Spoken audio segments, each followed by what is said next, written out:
Leading things off on June the 24th, Candice's Sickle Cell Fund will hold their annual scholarship brunch. And joining us with all the details, we have Candice Young-Deler. Welcome, Candice. Good morning. So what do we have today? You've been working with this organization for a long time. Sure. Tell So us what we've you're had the doing now. organization for 18 years, and I myself have sickle cell disease. And sickle cell disease is a hereditary blood disorder. And what happens is the cells are shaped like a crescent, Sure. or they call it sickle. A sickle is a tool they used to use to cut weeds, right? So what happens is those cells block the whole cell and does not permit oxygen to be carried through the blood vessel. And when that happens, you can get strokes, ulcers in your legs, something called acute chest. But we're also known for sickle cell disease. Not to mention how painful it is. Sickle cell disease is known for the pain crises mostly. So the pain is so excruciating, you have to be sent to the hospital, and you're given high doses of narcotics to try to ease the pain. So what we created is a foundation called Candice's Sickle Cell Fund. We're in the Bronx, and we provide scholarships to those going into college. Beautiful. So we've given out over $90,000 to date, and the newest thing that we're doing with the scholarship is we are allowing donors, people that want to donate scholarships, to have them put in their own name. Oh, okay. Yeah. So how's that done? So What does one each have to do? scholarship is $1,500, and a person will donate the $1,500, and then it will be in the name of, let's say, Dolores Thompson. So that scholarship and that person will come up with the student and take a picture, and it will be in our journal. It will be on our website for a year and in our newsletter. Now, you were partnering with other organizations. I mean, you were here before with Bruce Blunt and some Yes. other people with the Sickle Cell Foundation.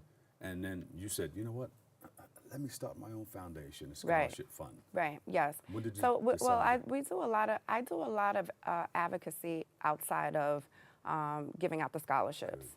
You know, so we're in the hospitals, we're advocating for patients. A lot of times patients have difficulty in the emergency rooms, so we try to go in and explain what sickle cell disease is. The medical teams don't always know how to treat it, so Bruce and I and other people and other organizations, we go out there and we try to help other patients. What kind of difficulty does one experience in the emergency room? A long wait time. A long wait time. So Because they don't understand what's going on, or? Yeah, well, the emergency rooms are full in New York City. Yeah. And with a patient with sickle cell disease, waiting can just prolong the pain and make it more excruciating. And so if you have pain of a level 5, if you're waiting 3 hours to be treated, then it can be a 10. Yeah. And then you're admitted for weeks. But if you can do the preventive measure, which is medicate within 20 minutes, Then you don't have there's to go to most no likely hospital stay and right. You can go back home. Yes, yes. I got you. So that's what we're trying to educate, you know, the staff in the emergency room. And we understand it's very crowded, so it's very difficult. Does everyone know what to say when they go into the emergency room to let them know that this is what we need to deal with? Yes, yes. Is that a problem? Well, I think when you're in so much pain and you don't have someone to go with you to advocate, the problem is you are now very frustrated and maybe angry, and you're not articulating in a soft tone, and it makes it a little difficult. Yeah. So we're trying to teach people that, you know, you have to educate and explain what you're going through so that you can get through. Yeah. And then you need somebody on the other end to be sympathetic and say, hey, all right, this is what we do Right. in this case, and Yes, we'll take care of you, so they won't have to admit you. that's right. Yeah. But upon admitting you, what do you have to go through? You're So, in the hospital for a couple of days. So usually they give you oxygen, an IV to provide fluids, and pain medicine. And you know, at times we have to get blood transfusions. Yeah. Are there a lot of people going through this and not knowing what exactly it is that they have? Well, you know, the people are just understanding more about their illness. As you get older, you know you have it, but you have to figure out what your triggers are. So it may be cold weather is a big trigger for a patient with sickle cell disease. So staying warm is very important. And it's hard, of course, in the winter in New York. Yeah. So you have to dress in layers. Another problem can be the air conditioner in the summertime. Really? That can cause a trigger. That can cause a crisis. Yeah. So, you know, you have to have it on and gauge it right and not have it on you. Swimming is a trigger. Cold Swimming. water, yeah. So a lot So of it seems patients. like a lot of cold. The cold Yes. air. Yeah. So Yeah. that weatherman or weatherwoman It's is tough. your best friend. That's right. That's yeah, right. You need to know what's coming up, what's coming this way. Yes. Who's eligible for these scholarships? People with sickle cell disease. People who are in college, students in high school that are going into college, and also students that are in college, they can also apply. And we're a family because we have a small community. So we follow the students in their sophomore and junior year, and we will provide them with another stipend if they're still in school. Of course, you're here to create the awareness and let people know that you are giving away scholarships, and Yes. you do have this fund, the Sickle Cell Fund.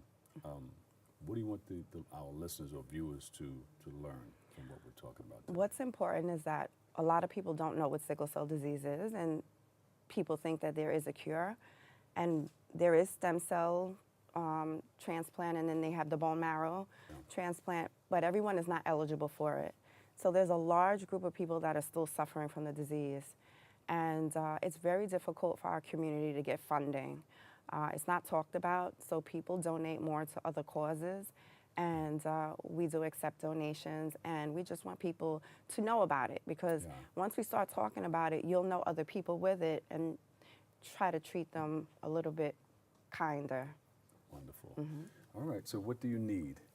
Well, I do want to say that we provide activities for children with sickle cell disease also, and we do a pampering day for adults. Oh, yeah, so if you're not going to college, we still would like for you to reach out to us because we provide other activities. But you need funding and help, right? Well, we do. So I'm going to put you off to my friend here, my camera. Okay. And you can look straight into that camera and let Sure. people know what you Okay, need so and what you want. please go to our website, and it's www.CandicesSickleCellFund.org, and that's with 2 S's, CandicesSickleCellFund.org, and you can donate to us. And our donations are used for all kind of activities and for scholarships. And this year we're going to give out $9,000 at our luncheon because we have so many donors this year that are supporting the cause. We would love for you to come out and support us. Thank you for all you do. Thank you. Thank you for what your organization is doing, too. Give her a big round of applause, everybody. Candice's Sickle Cell Fund, Candice Young-Deler. Yes. Thank yes. you so much. Thank you. We'll take a break. We'll be right back. Okay.